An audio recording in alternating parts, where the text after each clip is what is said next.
What has the potential to trouble us, or the power even to frighten us?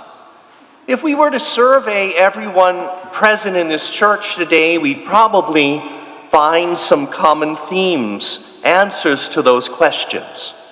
We're probably all, to some degree, afraid of failing in our work or in school, or worse, in the most important and essential roles that we've been asked to play in life as spouse or parent, or fear of failure in our various professions. We can be afraid of the future itself, of running out of money or mind and memory or physical strength and health before we run out of time. We can be troubled by the troubles of others whom we know and love, worried about the well-being of children or siblings or grandchildren and friends. And more generally, we can be troubled about the world in which we live, the direction it seems to be taking, feeling as we look at the news and read the various stories that the things we valued are no longer valued. The things we considered most important are seemingly of little importance to many these days. Indeed, all of this and more can disturb us, and legitimately so.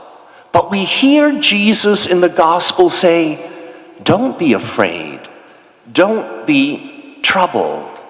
Certainly, as we look at the lives of his apostles, they had more than cause to be troubled.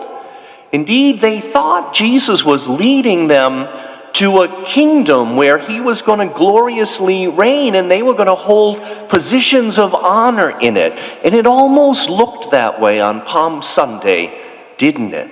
And then all of a sudden, things changed completely. And before the week was out, he was charged as a criminal and sentenced to the most painful and shameful death on a Roman cross. We should remember they weren't from Jerusalem, they were from Galilee. They were staying in a guest house as guests on the second floor. There they holed themselves up out of fear that Jesus' fate would be theirs, and they must have wondered how quickly their welcome in that house was going to run out. Maybe they forgot these words of Jesus. He had spoken them to them as his final instructions. Don't be afraid. Peace I leave you.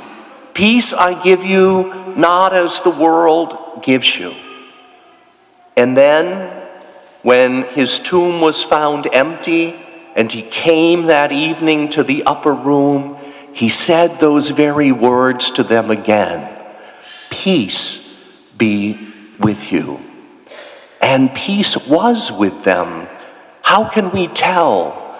Because they went out from there to preach the word of his resurrection throughout the known world, no matter the dangers. And every one of them, except one, met a martyr's death in the process. But if death had been conquered, what was there left to fear? And that's the perspective that we are asked to take. Let's simply call it the resurrection perspective. Very succinctly summed up by Julian of Norwich, who said in her writings, in the end, all will be well. All will be exceedingly well.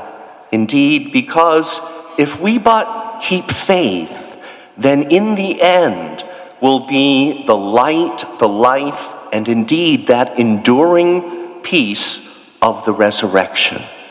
So let not our hearts be troubled or afraid.